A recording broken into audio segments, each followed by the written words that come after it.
الحمد لله وكفى وسلام على عباده الذين اصطفى ما بعد الحمد لله الذي هدانا لهذا وما كنا لنهتدي لولا أن هدانا الله স্বাগত জানাচ্ছি সেমস একাডেমির পক্ষ থেকে। আমি আব্দুল্লাহ আল মামুন আছি আপনাদের সাথে ইনস্ট্রাক্টর হিসেবে।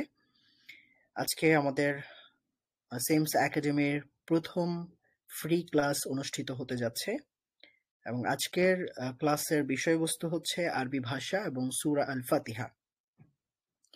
আজকের এই ক্লাসে আমরা আরবি ভাষার কিছু গুরুত্বপূর্ণ ভোকাবুলারি সম্পর্কে আলোচনা করব ইনশাআল্লাহ, এবং পাশাপাশি আমরা সূরা আল ফাতিহার অনুবাদ এবং তার সংক্ষিপ্ত ব্যাখ্যা বা তাফসির, এবং সবশেষে আমাদের যদি সুযোগ হয় আমরা সূরা আল ফাতিহার মস্ক করব ইনশাআল্লাহ। তো প্রথমেই আমি আপনাদেরকে আমার পরিচয় দিয়ে নিচ্ছি। আমি আব্দুল্লাহ আল মামুন। বর্তমানে আমি একটি প্রাইভেট ইসলামিক ইনস্টিটিউটে সিনিয়র ইনস্ট্রাক্টর এবং এডুকেটর হিসেবে কর্মরত রয়েছি। 2021 সাল থেকে বর্তমান পর্যন্ত আমি শিক্ষক হিসেবে শিক্ষার্থীদের সেবায় নিয়োজিত রয়েছে। তো এর আগে আমি একটি মাদ্রাসায় হাদিসের দর্স দিয়েছিলাম, তারপরে একটা স্কুলেও দায়িত্ব পালন করেছি। এখন বর্তমানে আমি একটি ইসলামিক ইনস্টিটিউটে রয়েছে। তো আমার এডুকেশনাল ব্যাকগ্রাউন্ড সম্পর্কে যদি আলোচনা করি, তাহলে আমি মাস্টার্স ইন ইসলামিক স্টাডিজ এটা কমপ্লিট করেছি 2016 সালে, এবং এটাকে আমরা তাকমিল বা কামেল নামে চিনে থাকি।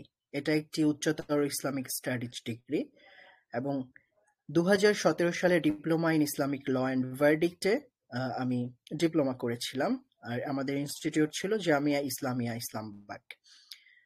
এরপরে ডিপ্লোমা ইন আরবিক লিটারেচার, তার মানে হচ্ছে আরবি ভাষা এবং আরবি সাহিত্যের উপরে একটা ডিপ্লোমা করেছিলাম ইনস্টিটিউট জামিয়াতুল উস্তাদ শহীদুল্লাহ ফজলুল বাড়ি থেকে, এবং সেখানে আমি কমপ্লিট করেছিলাম 2018 সালে। এবং এরপরে আমি মাস্টার্স ইন ইংলিশ এডুকেশনের উপরে university of liberal arts Bangladesh থেকে 2024 সালে কমপ্লিট করেছি। এর আগে আমি অনার্স করেছিলাম ডব্লিউইউবি থেকে, ওয়ার্ল্ড ইউনিভার্সিটি অব বাংলাদেশ। আচ্ছা, তো আর বেশি কথা না বলে আমরা আমাদের মূল পড়াশোনায় চলে যাচ্ছি। তো আমি আপনাদের সম্পর্কেও জানবো ইনশাল্লাহ, তবে তার আগে আমরা এখান থেকে মূল যেই শব্দগুলো আছে সেই শব্দগুলো জেনে নেওয়ার চেষ্টা করব। তো আরবি ভাষার কিছু শব্দ এখানে আমরা দেখতে পাচ্ছি, যে শব্দগুলো আমরা বাংলাতেও অনেক সময় ব্যবহার করে থাকি। যেমন প্রথমেই আমরা দেখতে পাচ্ছি কিতাবুন। কিতাব শব্দটি আমরা বাংলায়ও কিন্তু ব্যবহার করি। বাংলায় আমরা কিতাব অথবা বই শব্দটি ব্যবহার করে থাকি। এবং পরবর্তী শব্দটা হচ্ছে কলামুন। কলম শব্দটাও আমরা বাংলায় কলমকে বোঝানোর জন্য ব্যবহার করি। অতএব কিতাবুন, কিতাব এবং কলম এই দুইটা আমাদের খুবই ফ্যামিলিয়ার ওয়ার্ড, এগুলো মুখস্থ করার জন্য আলাদা সময় দেওয়ার কোনো প্রয়োজন নেই। তারপরের শব্দটা আমরা দেখতে পাচ্ছি কুরসিয়ুন। কুরসি মানে হচ্ছে যেখানে বসা হয় বা চেয়ার। কুরসি শব্দটাও আমরা মোটামুটি কিছুটা ব্যবহার করি আমাদের বাংলা ভাষাতেও, খুব একটা বেশি ব্যবহার না হলেও কুরসি সম্পর্কে আমরা জানি। কুরসি মানে হচ্ছে সিংহাসন অথবা বসার জায়গা। তাহলে আরবি ভাষায় কুরসি এটা চেয়ারকে বোঝানো হয়ে থাকে। বাইতুন শব্দটার সাথেও আমরা খুবই পরিচিত, কারণ বাইতুল্লাহ মানে হলো আল্লাহর ঘর, এটা আমরা জানি। তো বাইত মানে হচ্ছে ঘর, ঘর বোঝানোর জন্য আরবিতে বাইত শব্দটি ব্যবহার করা হয়। তারপরে রয়েছে বাব। বাবুন। বাবুন মানে হচ্ছে একটি দরজা। তো এই শব্দটা হয়তো আমাদের কাছে নতুন মনে হতে পারে যদি আমরা আগে থেকে না জেনে থাকি। তো বাবুন শব্দটি এটা দরজাকে বোঝানোর জন্য ব্যবহার করা হয়ে থাকে আরবি ভাষায়। এবং এরপরে শব্দটা রয়েছে মিসবাহুন। মিসবাহ। মিসবাহ মানে হচ্ছে বাতি অথবা লাইট আমরা বলতে পারি। আলো যদি লাইট বলি তাহলে সেটা আমাদের বলতে হবে নূর। নূর মানে হচ্ছে লাইট অথবা আলো, আর মিসবাহ মানে হলো বাতি, যেটা আমরা এখানে দেখতে পাচ্ছি। মিসবাহ মানে হলো বাতি, অর্থাৎ যার থেকে নূর প্রকাশিত হয়, যার থেকে আলো প্রকাশিত হয়, তাকে বলা হয় মিসবাহ।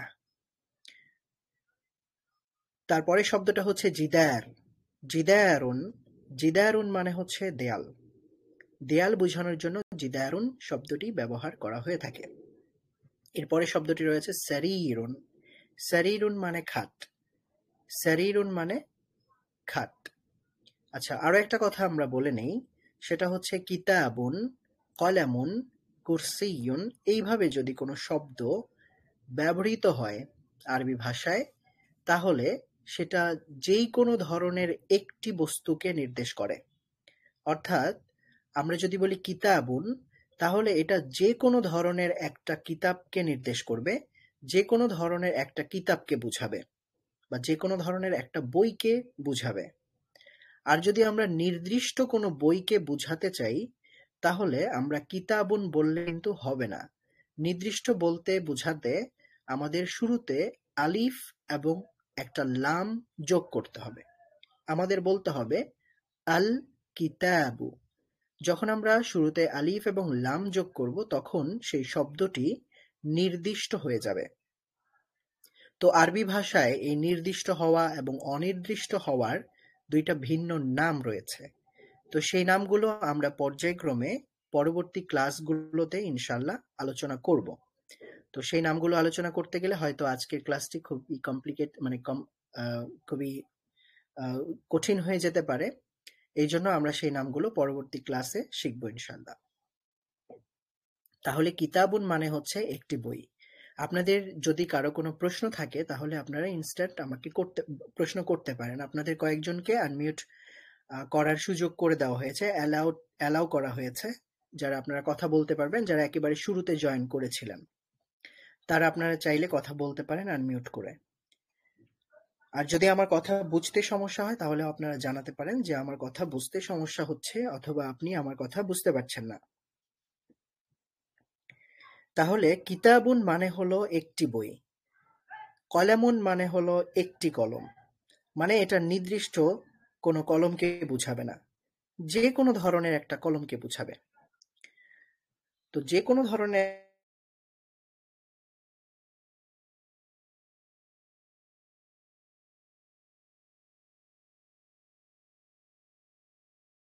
আচ্ছা দুঃখিত, আপনারা কি আমার কথা শুনতে পাচ্ছেন সবাই? হ্যাঁ, আপনারা চাইলে কথা বলতে পারেন, যারা কথা বলতে চান।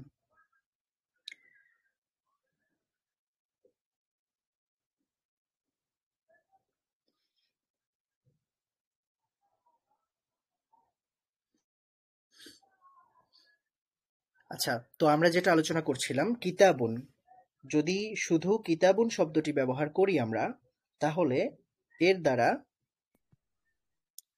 যে কোনো একটা বইকে বোঝাবে। তাহলে কিতাবুন মানে হবে একটি বই, যে কোনো একটি বই। কলামুন মানে হবে একটি কলম। কুরসিয়ুন মানে কি হবে? একটি চেয়ার।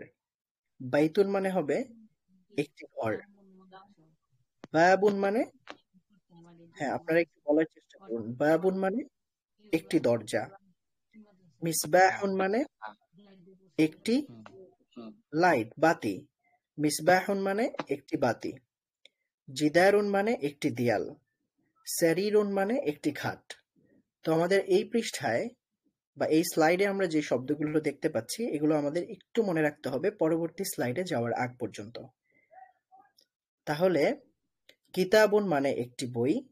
আপনারা যারা কথা বলতে চাচ্ছেন না, তারা মিউট করেই পড়তে পারেন মনে মনে, কিতাবুন একটি বই। আর যারা বলতে চাচ্ছেন, তারা আনমিউট করেও বলতে পারেন।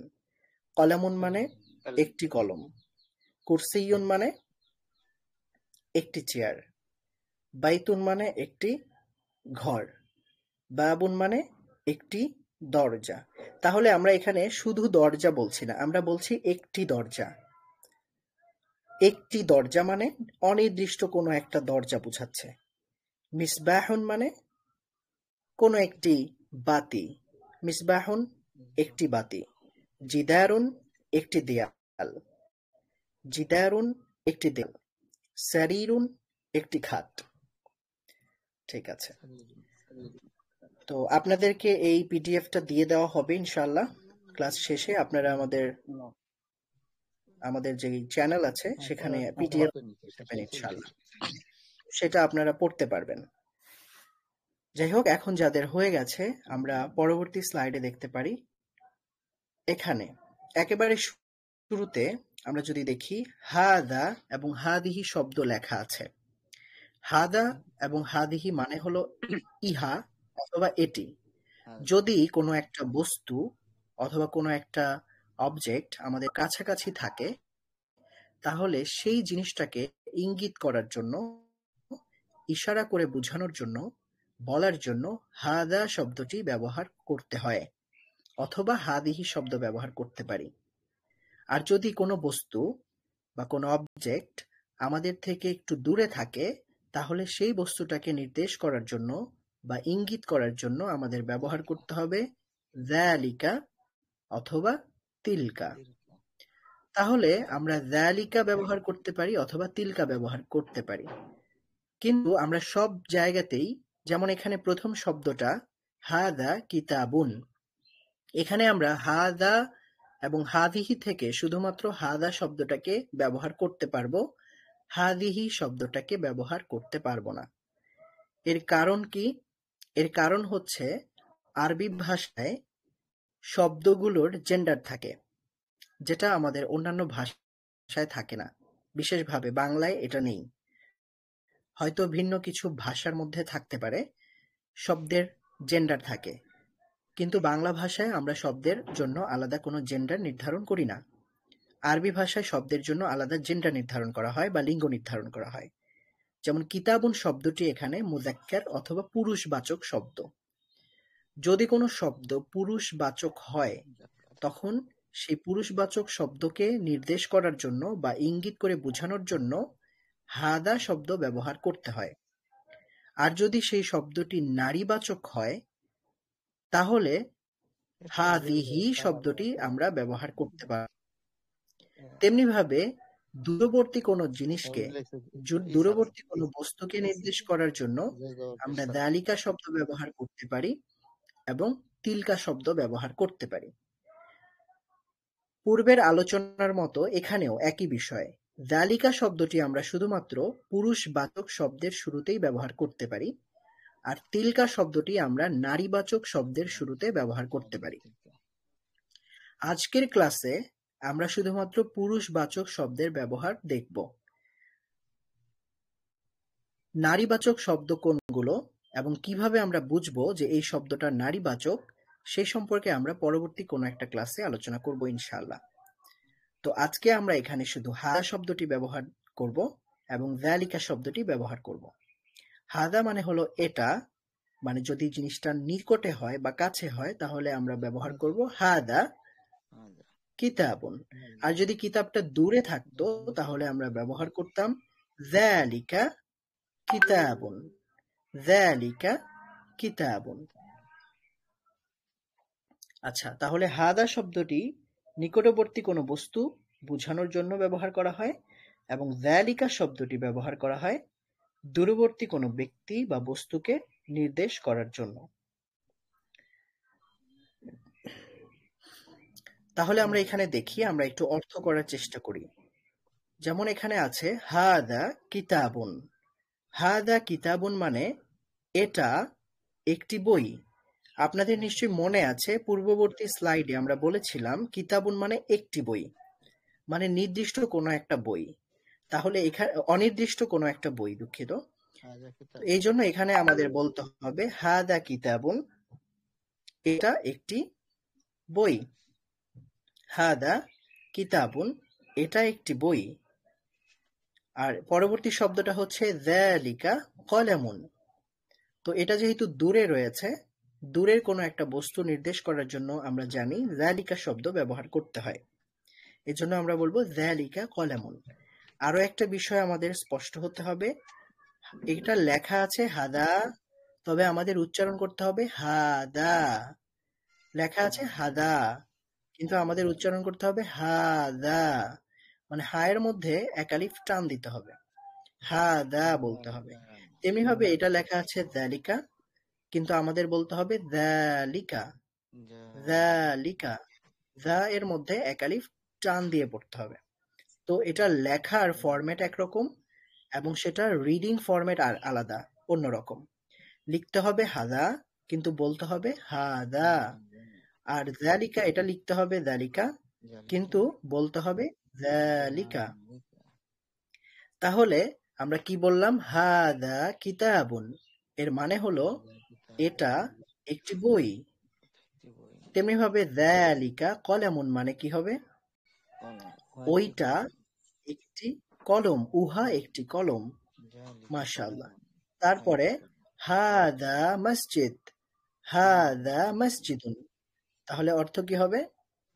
এটা একটি মসজিদ, مسجد এটা একটি মসজিদ। তারপরে যদি আমরা বলি যালিকা বাইতুন, ذلك তাহলে অর্থ بيت হবে واعتباري উহা একটি বাড়ি, উহা একটি ঘর।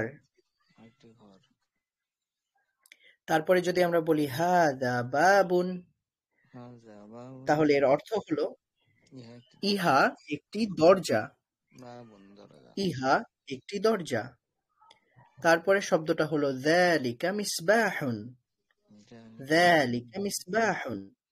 তাহলে এটার অর্থ কি হবে? উহা একটি বাতি, বাতি উহা একটি বাতি অথবা লাইট।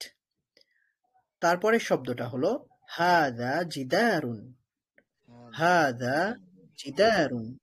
আপনারা একটু গেস করুন তো এটার অর্থ কি হতে পারে? হাদা ইহা, জিদারুন একটি দেয়াল, হাদা জিদারুন ইহা একটি দেয়াল। যালিকা কুরসিয়ুন, যালিকা কুরসিয়ুন। তাহলে এটার অর্থ কি হতে পারে? উহা একটি চেয়ার, যালিকা কুরসিয়ুন উহা একটি চেয়ার অথবা সেটা একটা চেয়ার। তারপরে আমরা দেখতে পাচ্ছি হাদা বাইতুন, হাদা মানে হচ্ছে এটা, বাইতুন মানে হলো ঘর। তাহলে এটার অর্থ কি হবে? হাদা বাইতুন ইহা একটি ঘর, হাদা বাইতুন ইহা একটি ঘর। তারপরে শব্দ হলো হাদা কুরসিয়ুন, হাদা কুরসিয়ুন। এর মানে হলো এটা একটি চেয়ার, এটা একটি চেয়ার। চেয়ার তারপরের শব্দটি আপনাদের সবার পরিচিত মসজিদ, যালিকা মসজিদুন, যালিকা মসজিদুন। তাহলে আমরা বলবো উহা একটি মসজিদ।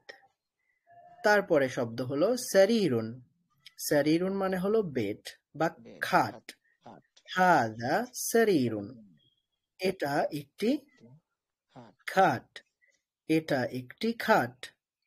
তারপরে আমরা চলে আসি জিদারুন, জিদারুন মানে হচ্ছে দেয়াল, হাদা জিদারুন, হাদা জিদারুন ইহা একটি দেয়াল, হাদা জিদারুন ইহা একটি দেয়াল।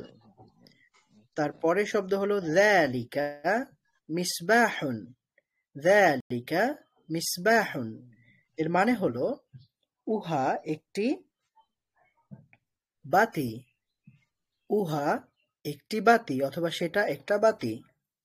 তারপরের শব্দ হলো যালিকা সারিরুন, যালিকা সারিরুন উহা একটি খাট। তারপরের শব্দ হলো হাদা বাবুন, হাদা বাবুন। এর মানে হলো ইহা একটি দরজা, ইহা একটি দরজা। তারপরের শব্দ হলো যালিকা জিদারুন, যালিকা জিদারুন মানে হলো উহা একটি দেয়াল, উহা একটি দেয়াল মানে দেয়ালটি দূরে আছে। তাহলে এখানে আপনারা সহজে বুঝতে পারেন লাল চিহ্ন মানে লাল রং দিয়ে লেখা আছে হাদা হাদিহি, যেটা কাছে বোঝাচ্ছে, এবং দূরে বোঝানোর জন্য যালিকা তিলকা শব্দ ব্যবহার করা হয়েছে। আপনারা সহজেই এটা বুঝতে পারবেন কোনটা কাছে রয়েছে এবং কোনটা দূরে রয়েছে। তো আপনাদেরকে পিডিএফ দিয়ে দেওয়া হবে, যেমনটা আমি আগেও বলেছি। পিডিএফ থেকে আপনারা শব্দগুলো মুখস্থ করে ফেলতে পারেন, শিখে ফেলতে পারেন, এবং ক্লাস শেষে আপনাদেরকে সময় মতো একটা এমসিকিউ টাইপের কোশ্চেন অ্যাটেন্ড করার জন্য একটা ফর্ম দেওয়া হবে। আপনারা এখানে কতটুকু শিখতে পেরেছেন সেখানে সেটা যাচাই করতে পারবেন ইনশাআল্লাহ। তো এটা আমি আশা করব আপনারা সবাই এটা পড়বেন, এবং ক্লাসটা যদি আপনারা না বুঝতে পারেন অথবা কেউ শুরু থেকে না পেয়ে থাকেন তাহলে ক্লাসের রেকর্ড আমরা আমাদের এই চ্যানেলে দিয়ে দিব, আপনারা সেখান থেকে ক্লাসটা দেখে নিতে পারেন ইনশাআল্লাহ। তো আপনারা কি কেউ এটা পড়তে চান শুরু থেকে? যদি কেউ একজন পড়তে চান তাহলে কিছু একটা আপনারা পড়ে আমাদেরকে শোনাতে পারেন, অর্থ শোনাতে পারেন, যে কোনো একটা লাইন। যদি আপনারা আজকেই শোনাতে না চান তাহলে কোনো সমস্যা নেই, আমরা আমাদের পরবর্তী অংশে চলে যেতে পারি। পরবর্তী অংশটা হচ্ছে সূরাতুল ফাতিহা। যেমনটা আপনারা শুরুতে দেখেছেন, সূরাতুল ফাতিহার অর্থ জানব এবং আমরা কিছুটা বিশ্লেষণ আলোচনা করার চেষ্টা করব ইনশাআল্লাহ।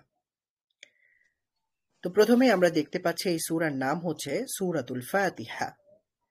ফাতিহা শব্দের অর্থ হলো ভূমিকা। ফাতিহা শব্দের অর্থ হলো ভূমিকা বা প্রারম্ভিকা অথবা অ্যাবস্ট্রাক্ট, যেটা শুরুতেই লেখা হয়। যখন আমরা কোনো রিসার্চ পেপার লিখি শুরুতে আমরা অ্যাবস্ট্রাক্ট লিখি, মানে হলো পুরো রিসার্চ পেপারে আমি যেটা রিসার্চ করে পেয়েছি তার মুলাখাস অথবা মূল কথাগুলো, সারমর্মগুলো আমি সেই অ্যাবস্ট্রাক্টে উল্লেখ করি। তেমনিভাবে মহান আল্লাহ পবিত্র কুরআনুল কারিমে যে সকল কথা, উপদেশ এবং যে বিষয়গুলো মূলত আলোচনা করেছেন তার মূল অ্যাবস্ট্রাক্ট অথবা ভূমিকা তিনি সূরাতুল ফাতিহাতে উল্লেখ করেছেন। এই জন্য এই সূরাকে সূরাতুল ফাতিহা বলা হয়। সূরাতুল ফাতিহা ছাড়াও আরো কিছু নাম রয়েছে। যেমন সূরাতুল ফাতিহার একটি নাম হলো সূরাতুশ শিফা। সূরাতুশ শিফা মানে হলো রোগ থেকে মুক্তির সূরা। শিফা মানে হলো পরিত্রাণ, রোগ মুক্তি। যেহেতু সূরাতুল ফাতিহার পড়ার মাধ্যমে কেউ রোগ মুক্তি চাইলে আল্লাহ তাআলা তাকে রোগ মুক্তি দেন, তার রোগ ভালো হয়ে যায়, শিফা দেন আল্লাহ তাআলা। এই জন্য সূরাতুল ফাতিহার একটি নাম হচ্ছে সূরাতুল শিফা। এবং সূরাতুল ফাতিহার আরো একটা নাম হলো উম্মুল কিতাব। উম্মুল কিতাব মানে হলো কিতাবের মা। কিতাব বলে এখানে কোরআনুল কারীমকে বোঝানো হয়েছে। আল কোরআনুল কারীমের মা বলা হয়েছে সূরাতুল ফাতিহাকে, অর্থাৎ মূল বিষয় হচ্ছে সূরাতুল ফাতিহা। মহান আল্লাহ যখন পবিত্র কোরআনুল কারীমে সূরা আল হিজরের ৮৭ নম্বর আয়াতে সূরা আল ফাতিহার কথা বলেছেন, তিনি বলেছেন ওয়ালাকাদ আতাইনা সাবআম মিনাল মাসানি ওয়াল কোরআনিল আযীম। এখানে মহান আল্লাহ বলছেন সাবআম মিনাল মাসানি, আমি তোমাকে দান করেছি সাবআম মিনাল মাসানি, এমন ৭টা আয়াত যেটা বারবার পাঠ করা হয়। তো এটা বলে আল্লাহ তাআলা সূরাতুল ফাতিহাকে বুঝাতে চেয়েছেন। তাহলে এবং আরো একটা শব্দ আল্লাহ উল্লেখ করেছেন, সেটা হচ্ছে আল কোরআনুল কারীম, কোরআনুল আযীম, মানে হচ্ছে আল্লাহ তাআলা আল কোরআনুল আযীমকে দান করেছেন এবং সূরা আল ফাতিহাকে দান করেছেন। তাহলে এখানে আল্লাহ তাআলা কোরআনুল কারীমকে পরে উল্লেখ করে শুরুতে সূরা আল ফাতিহার কথা উল্লেখ করেছেন এবং আল্লাহ তাআলা এর মাধ্যমে বুঝাতে চাচ্ছেন যে সূরাতুল ফাতিহার মধ্যে কোরআনুল কারীমের মূল বিষয়গুলো অন্তর্ভুক্ত রয়েছে। তো এই জন্য সূরাতুল ফাতিহাকে বলা হয় ফাতিহাতুল কিতাব। সূরাতুল ফাতিহার আরো একটা নাম হলো উম্মুল কিতাব, যেটা একটু আগে বললাম, এবং আরো একটা নাম হলো উম্মুল কোরআন, মানে হলো কোরআনের মা এই সূরা। এবং সূরা ফাতিহার আরো একটা নাম হলো কাফিয়া। কাফিয়া মানে যথেষ্ট, কাফিয়া। আরো একটা নাম হলো ওয়াফিয়া, মানে এটা আমাদের সাহায্যকারী, ওয়াফিয়া। এবং সূরার আরেকটা নাম হলো সূরাতুল হামদ, মানে আমরা বলি আলহামদু সূরা, মানে সূরাতুল হামদ, এটার আরো একটা নাম হলো হামদ। তাহলে সূরাতুল ফাতিহার আমরা কিছু নাম জানলাম, এছাড়াও সূরাতুল ফাতিহার আরো কিছু নাম রয়েছে। এবং সূরাতুল ফাতিহা অবতরণের দিক থেকে সর্বপ্রথম পূর্ণাঙ্গ সূরা। যদিও আমরা জানি সূরা আলাকের প্রথম ৫টি আয়াত অবতীর্ণ হয়েছে এবং এছাড়াও সূরা আল মুদ্দাসসির এবং সূরা আল মুজাম্মিলের কিছু আয়াত অবতীর্ণ হয়েছিল শুরুর দিক দিয়ে। তবে পরিপূর্ণভাবে কোন সূরাই অবতীর্ণ হয়নি সূরা আল ফাতিহার আগে। অর্থাৎ সূরাতুল ফাতিহা এটাই ছিল সর্বপ্রথম পরিপূর্ণ সূরা যেটা মহান আল্লাহ তাআলার পক্ষ থেকে নবী মুহাম্মদ সাল্লাল্লাহু আলাইহি ওয়াসাল্লামের কাছে জিবরাইল আলাইহিস সালাতু ওয়াসসালাম নিয়ে এসেছিলেন। তাহলে সূরাতুল ফাতিহার অবতরণ স্থান কোনটা? অবতরণ স্থান হলো মক্কা, অর্থাৎ সূরাতুল ফাতিহা এটা একটি মাক্কি সূরা, মক্কায় অবতীর্ণ হয়েছে। এবং এখানে আল্লাহ তাআলা তার বান্দাদেরকে প্রার্থনার নিয়ম শিখিয়েছেন, কিভাবে আল্লাহর কাছে প্রার্থনা করতে হয়। এখানে সেই বিবরণ বিস্তারিতভাবে দেওয়া আছে। প্রথমেই হচ্ছে মহান আল্লাহ তাআলার প্রশংসা আছে এখানে, এবং শেষের দিক থেকে এখানে মহান আল্লাহর কাছে কিছু দোয়া অথবা আহ্বান আছে। মহান আল্লাহ এই কোরআনুল কারীমের এই সূরাটিকে দুই অংশে ভাগ করেছেন। দুই অংশে ভাগ করে এক অংশ তিনি নিজের জন্য রেখেছেন এবং অপর অংশ আল্লাহ তাআলা তার বান্দার জন্য রেখেছেন। হাদিসের মধ্যে রয়েছে, আল্লাহ রাসূল সাল্লাল্লাহু আলাইহি ওয়াসাল্লাম বলেছেন যে আল্লাহ তাআলা বলেন, কসামতুস সালাতা বাইনি ওয়া বাইনা আবদি নিসফাইনি, আমি সালাতকে আমার মধ্যে এবং আমার বান্দার মধ্যে দুই ভাগে ভাগ করেছি।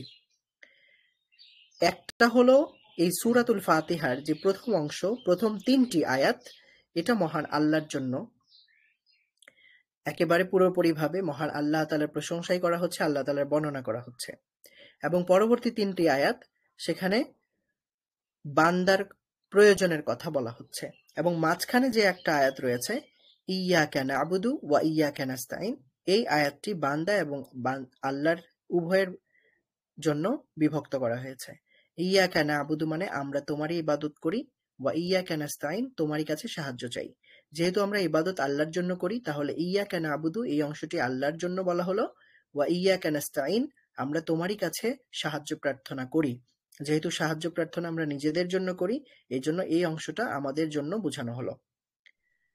আচ্ছা, এখন যদি আমরা অর্থ নিয়ে আলোচনা করি, বিসমিল্লাহির রহমানির রহিম, আপনারা দেখতে পাচ্ছেন এখানে এক দেওয়া আছে, তার মানে বিসমিল্লাহির রহমানির রহিম এটা সূরাতুল ফাতিহার অংশ হতে পারে অথবা নাও হতে পারে। মুফাসসিরদের মধ্য থেকে মুফাসসিরিনে কেরামদের কেউ কেউ সূরাতুল ফাতিহার প্রথম আয়াত হিসেবে বিসমিল্লাহির রহমানির রহিমকে গণ্য করেছেন। আবার কেউ কেউ আলহামদুলিল্লাহি রাব্বিল আলামিনকে সূরাতুল ফাতিহার প্রথম আয়াত হিসেবে গণ্য করেছেন। যেহেতু পবিত্র কোরআনুল কারীমের প্রত্যেকটা সূরার শুরুতেই এক্সেপ্ট সূরাতুত তাওবা ছাড়া বাকি সবগুলো সূরার শুরুতেই বিসমিল্লাহির রহমানির রহিম লেখা আছে। এই জন্য সেই সকল মুফাসসিরিনে কেরাম বিসমিল্লাহির রহমানির রহিমকে এক সূরাকে আরেক সূরা থেকে আলাদা করার জন্য লেখা হয়েছে বলে মত দিয়েছেন। তবে বিসমিল্লাহির রহমানির রহিম প্রত্যেকটা সূরার প্রথম আয়াত নয়। আর অন্যান্য মুফাসসিরিনে কেরাম বলেছেন যে বিসমিল্লাহির রহমানির রহিম এটাও সূরার অংশ অথবা এটাও সূরার আয়াত। এই জন্য আপনারা এখানে ১ নম্বর দেখতে পাচ্ছেন। তাহলে বিসমিল্লাহির রহমানির রহিম মানে হলো শুরু করছি মহান আল্লাহর নামে, যিনি পরম করুণাময় এবং অসীম দয়ালু। ইসম মানে হলো নাম, আল্লাহ মানে হলো আল্লাহর নাম, বিসমিল্লাহ মানে হলো আল্লাহর নামে, আর রহমান মানে দয়ালু, আর রহিম মানে পরম করুণাময়। উভয়ের রহমান এবং রহিমের অর্থ প্রায় কাছাকাছি। দয়া থেকে উদ্গত হয়েছে দুইটি শব্দ। তারপরে সূরা আল ফাতিহার প্রথম আয়াতটি হলো আলহামদুলিল্লাহি রাব্বিল আলামিন। এর মানে হলো সকল প্রশংসা জগৎসমূহের প্রতিপালক আল্লাহর জন্য। এখানে আলহামদু বলতে যত ধরনের প্রশংসা আছে সব প্রশংসাকে অন্তর্ভুক্ত করে নিয়েছে। আমাদের কর্মগত প্রশংসা হতে পারে, মৌখিক প্রশংসা হতে পারে, যে কোনো ধরনের প্রশংসা, আমাদের রিজিকের জন্য আল্লাহর প্রশংসা, আমাদের কল্যাণের জন্য আল্লাহর প্রশংসা, আমাদের জীবনের জন্য আল্লাহর প্রশংসা, যত প্রশংসা আছে সকল প্রশংসা এখানে অন্তর্ভুক্ত। রব্বুল আলামিন, রব মানে হলো প্রতিপালক, অর্থাৎ যিনি সবকিছুর নিয়ন্ত্রণ করেন, পরিচালনা করেন, তাকে রব বলা হয়। আর আলামিন মানে হলো জগৎ সমূহ। যেহেতু প্রাণী জগৎ, ইহজগৎ, পরজগৎ, মানব জগৎ, জিন জগৎ, ফেরেশতা জগৎ,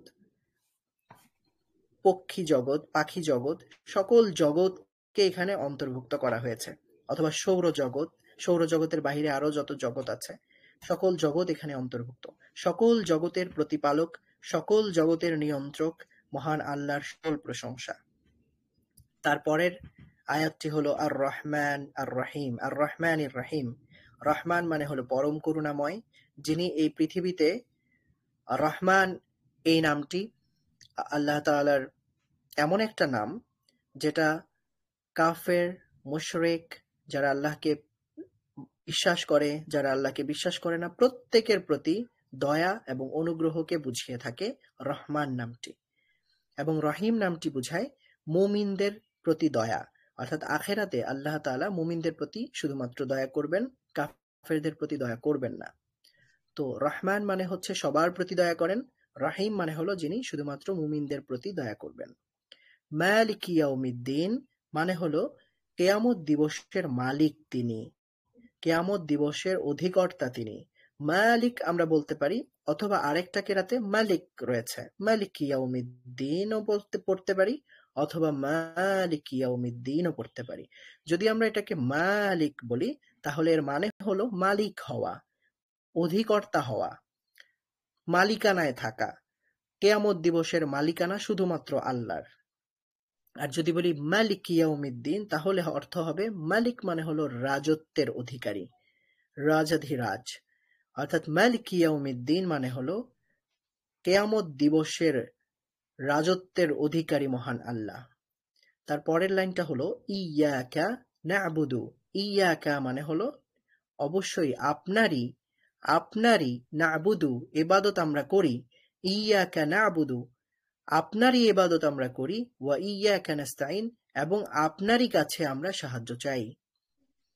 ইহদিনা, ইহদিনা মানে হলো আমাদেরকে পথ দেখাও, আস-সিরাত এমন পথ, আল মুস্তাকিম যেটা সরল, সঠিক, যেটা আমাদেরকে সঠিক পথে নিয়ে যাবে, এমন পথ আমাদেরকে দেখাও যেটা আমাদেরকে সঠিক গন্তব্যে নিয়ে যাবে। ইহদিনাস সিরাতাল মুস্তাকিম, আমাদেরকে এমন একটা পথ দেখাও যেটা আমাদেরকে সঠিক গন্তব্যে নিয়ে যাবে। তাহলে এখানে আমরা দেখতে পাচ্ছি আমরা নিজেদের জন্য প্রার্থনা করছি, আর প্রথম দিকে আমরা মহান আল্লাহর প্রশংসা করছিলাম। তাহলে বুঝাই যাচ্ছে এই সূরাটি বান্দা এবং আল্লাহর মধ্যে ভাগাভাগি করে দেওয়া হয়েছে।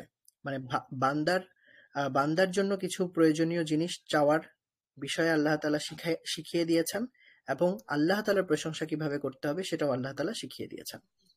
তারপরের লাইনটা হলো সিরাতাল্লাযীনা আন'আমতা আলাইহিম। এখন এই যে সিরাতাল মুস্তাকিম আমরা বললাম, সরল সঠিক পথ, এই পথের একটা বৈশিষ্ট্য বলা হচ্ছে পরবর্তী আয়াতে, যে এমন পথ, সিরাতাল্লাযীনা এমন একটা পথ, মানে যাদের, ওই সকল ব্যক্তিদের পথ, আল্লাযীনা আন'আমতা যাদের উপরে আপনি অনুগ্রহ করেছেন, আল্লাযীনা আন'আমতা আলাইহিম যাদের উপর আপনি অনুগ্রহ করেছেন, দয়া করেছেন, সেই সকল ব্যক্তিদের পথে আমাদেরকে পরিচালিত করুন। গায়রিল মাগদুবি আলাইহিম, তবে যাদের উপরে আপনি মাগদুব, যাদেরকে আপনি মাগদুব করেছেন, অর্থাৎ যাদের উপরে আপনার গজব এসেছে, যাদের উপরে আপনার ক্রোধ আর আপনার রাগ রয়েছে, সেই সকল মাগদুব, গজবপ্রাপ্ত ব্যক্তিদের পথে আমাদেরকে পরিচালিত করবেন না। ওয়ালা দলিন, এবং যারা দলিন মানে পথভ্রষ্ট, যারা পথ হারিয়েছে, পথভ্রষ্ট হয়েছে, তাদের পথে আমাদেরকে পরিচালিত করবেন না। তো এখানে মাগদুব বলতে মুফাসসিরিনে কেরাম বলেছেন, মাগদুব এটা ইহুদিদেরকে বোঝানো হয়েছে, এবং আদ-দলিন আর পথভ্রষ্ট যারা পথ হারিয়েছে তাদেরকে দলিন দ্বারা খ্রিস্টানদেরকে বোঝানো হয়েছে। আপনারা নিশ্চয়ই বুঝতে পেরেছেন। তো সিরাতাল্লাযীনা আন'আমতা আলাইহিম, আমাদেরকে এমন একটা পথে পরিচালিত করুন যেই পথে যাদেরকে আপনি নিয়ামত দান করেছিলেন তারা পরিচালিত হয়েছে। গায়রিল মাগদুবি আলাইহিম ওয়ালাদ-দাল্লিন, তবে সেই সকল ব্যক্তিদের পথে আমাদেরকে পরিচালিত করবেন না যাদেরকে আপনি অভিশাপ দিয়েছেন, অভিশপ্ত জাতি, এবং যারা পথভ্রষ্ট। অভিশপ্ত জাতি হিসেবে ইহুদিদেরকে বোঝানো হয়েছে এখানে। মাগদুব অভিশপ্ত জাতি, তারা হচ্ছে ইহুদি, এবং দল্লিন পথভ্রষ্ট জাতি হচ্ছে খ্রিস্টান। আচ্ছা, তো এখন যদি আমরা মৌলিকভাবে একটু দেখি যে আমরা কি কি বিষয় আলোচনা করলাম। তো এখানে প্রথমেই সূরাতুল ফাতিহার কিছু মূল অংশ হলো ফাতিহা অর্থ ভূমিকা। যেহেতু এটা পবিত্র কোরআনুল কারীমের একটি ভূমিকা, একটু আগেই আমরা আলোচনা করেছি, এ কারণে এই সূরার নাম হচ্ছে সূরাতুল ফাতিহা। এবং এই সূরার আরো কিছু নামও রয়েছে, যেমন উম্মুল কিতাব, উম্মুল কোরআন, কাফিয়া, ওয়াফিয়া ইত্যাদি। এবং এই সূরাটি প্রথম পূর্ণাঙ্গ সূরা যেটা আল্লাহ তাআলা পরিপূর্ণভাবে অবতীর্ণ করেছেন।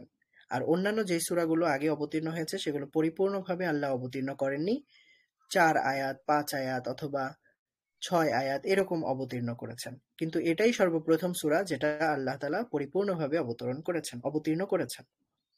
তারপরে রহমান মানে হলো যিনি দুনিয়াতে সাধারণভাবে সকলের জন্য মেহেরবান, মানে সকলের প্রতি আল্লাহ দয়া করেন, কাফের মুশরিক হোক অথবা মুসলিম যেই হোক না কেন। এবং অভিশপ্ত গোষ্ঠী হচ্ছে ইহুদিরা, এটাও আমরা জানলাম, এবং যারা পথভ্রষ্ট হয়েছে তারা হলো খ্রিস্টান। এবং সূরা আল ফাতিহা সমাপ্ত করে আমিন বলা মুস্তাহাব। আল্লাহ রাসূল সাল্লাল্লাহু আলাইহি ওয়াসাল্লাম সূরা আল ফাতিহা পাঠ করার পরে আমিন বলতেন। সাহাবায়ে কেরাম তার আমিন শুনেওছেন। সালাতের মধ্যে আল্লাহ রাসূল সাল্লাল্লাহু আলাইহি ওয়াসাল্লাম সূরা ফাতিহার পরে আমিন বলেছেন, এবং আমিন বলাটা মুস্তাহাব এবং সুন্নাত। আল্লাহ রাসূল সালাতের মধ্যে আমিন বলা সূরা ফাতিহার পরে সুন্নাত, এবং এমনিতে সূরা ফাতিহা শেষ করার পরে আমিন বলা মুস্তাহাব। যদিও সূরা আল ফাতিহার সাথে আমিন এটা সূরা আল ফাতিহার কোনো অংশ নয় অথবা এটা আলাদা কোনো আয়াত নয়, তবে আমিন বলা এটা সুন্নত বা মুস্তাহাব। তো আশা করছি আপনারা আমাদের ক্লাস বুঝতে পেরেছেন। তো আশা করব আপনারা সেগুলো একটু ভালোভাবে দেখবেন এবং ভালোভাবে বুঝার চেষ্টা করবেন। আর যদি কোনো কনফিউশন থাকে অথবা বুঝতে না পারেন তাহলে এই ক্লাসটি আপনারা আরো একবার দেখে নিতে পারেন। এই ক্লাসের ভিডিওটি আপনাদের এই চ্যানেলেই দিয়ে দেওয়া হবে ইনশাআল্লাহ।